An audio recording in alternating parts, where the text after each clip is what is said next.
Oilers Nation. We'll get you to weigh in on the topic from earlier. Band you would risk your life to see. You know what? If Led Zeppelin was getting back together, that's mine. That's what I would do is Led Zeppelin. I love Led Zeppelin, and I think I just recently watched that concert when they got back together with Jason Bonham from 2002 or whatever it was, and it was awesome. Yeah, I know 20 years have passed, but man, I would love to see them live. Well, I actually tried to go to that. There was a conversation. I looked into tickets and everything, right? And I was gonna try to go, and I remember saying, you know what? They'll tour. I'll just wait till they come to Canada. Big mistake. Dicks. Yeah, they didn't get close, did they? There was talk about it, and then remember when Steven Tyler auditioned to be the Robert Plant role? It was a whole weird scene there for a minute. Yeah. You know what I think has ended up happening with them is I think that they realize that there's this mystique around the band, right? And I think they judge the Stones a little bit for how how could you? But you know what I mean? And again, that band was so much about John Bonham that and also there's the angle that Robert Plant is an older man now, and hitting those notes is not something that a guy in his 70s can pull off easily. So I get it, but I would really have loved to see them in their prime. You know what I mean? Yeah, I said if I saw them live and I got to pick, obviously you can't have John Bonham. I would have had Dave Grohl instead of and that was a conversation too about the possibility of Dave Grohl filling in. That'd be amazing. That would have been cool, because I just watched recently. I watched the Foo Fighters live at Wembley when Jimmy Page and John Paul Jones came out and played a couple of tunes. So that would have been awesome. That was incredible. Have you ever seen? Not that we need to turn this into a music geek segment, but have you ever seen or heard any of Jimmy Page with Black Crowes? Yeah, I did. You know what? Like I said, I'm obsessed with Led Zeppelin, so I did hear a bunch of that stuff. That was good too. All the old, when he and Robert Plant toured and did the acoustic No Quarter tour. I love all that stuff too. I'm a huge Zeppelin fan. Just played No Quarter. Yeah, we just had No Quarter on for our WTF track. Yeah, I love that song. Perfect. Hey, listen, I don't even know how to start. Grant was saying that I missed this completely, but Ken Holland had a press conference, I guess, yesterday. Yeah, he just kind of did his season end rundown. He was disappointed, obviously, like the rest of us were. 7 days in, and then they were already out. So, it was disappointing. He basically just kind of went over they needed some areas to improve, but, he did a very standard general manager media availability. There wasn't anything crazy. He didn't say anything that was mind-blowing.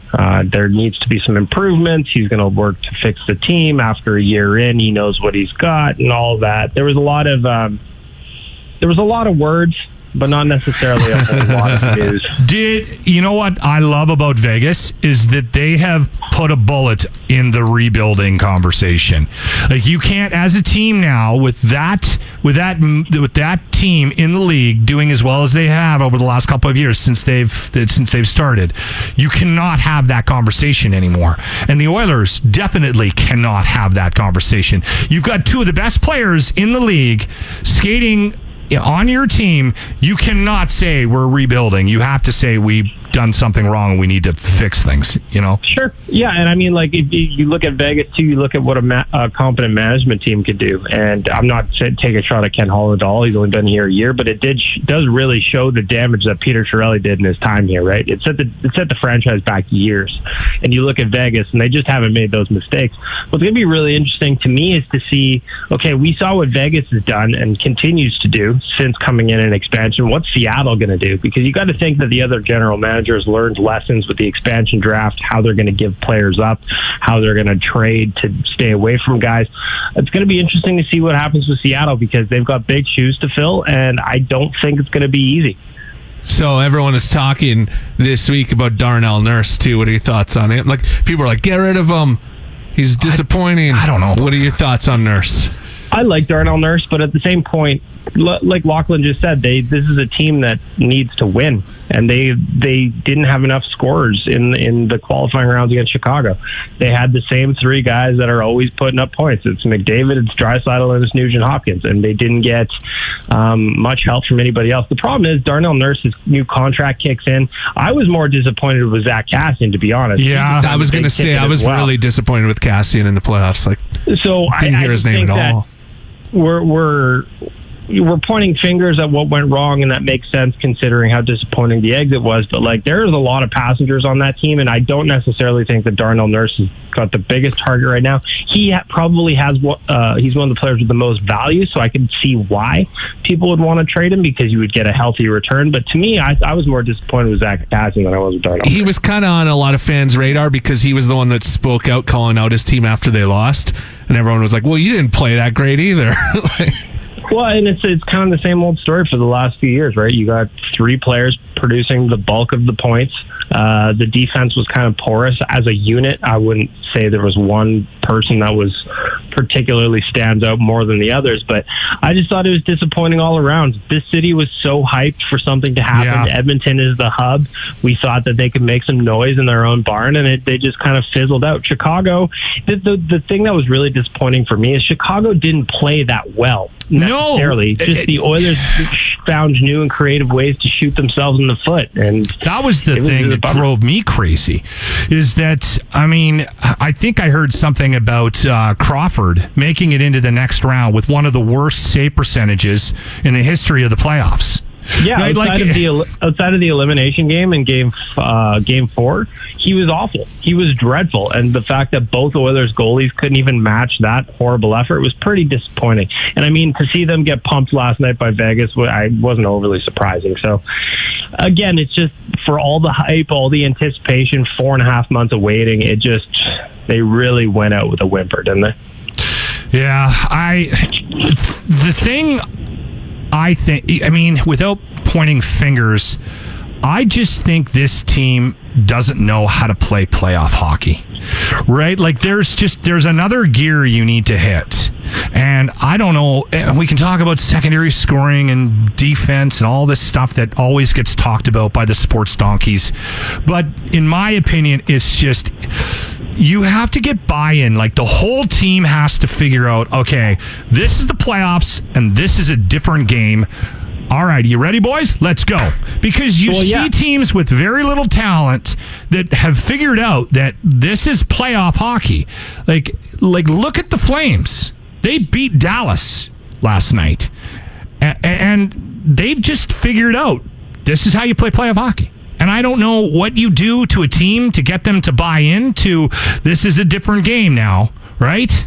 But it's not there. They don't have the personnel for it. So frustrating. They were simply outworked by a team that wasn't as good as them on paper, and it was frustrating. So, on Friday night, you have all the angry drinks in the world, and then Saturday you try to figure it out, and it's just I've seen this movie before, but this is the playoff edition. Are you are you focusing in on one team? Do you like one team over another right now? Honestly, I wish everybody could lose, but that's just not possible. So, I'm bitter, man. I don't want anybody having fun. Grant said, that's kind of where I'm at. If the Habs and the Flames end up in the final and they win a cup in Rogers Place, we just have to burn the building down. We start fresh. I think that's the only way around it. Moving back to Rexall. Not that we should be talking about burning down a public building on the airwaves. Because now something's going to happen. It's horrible. I'm pulling for Vegas. Are you? So they'll probably lose.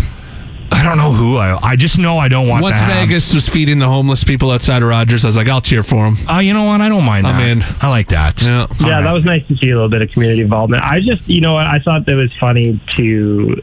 There was a lot of... But at the same point, there was a lot of upsets in the first round. Tons. Pittsburgh out. I thought Toronto's collapse was hilarious. It was kind of like the underdogs had no pressure and they were just playing hockey. Yeah. Well, that's just it. And another thing, too, is after 4.5 months off, everybody was rusty. Everybody was playing like garbage, and there was mistakes that were getting made that shouldn't have been made.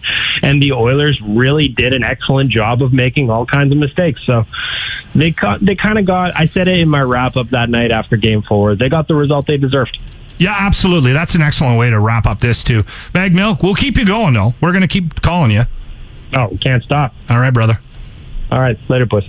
That is Baggedmilk from Oilers Nation. Weekly, we get him on the program to talk hockey.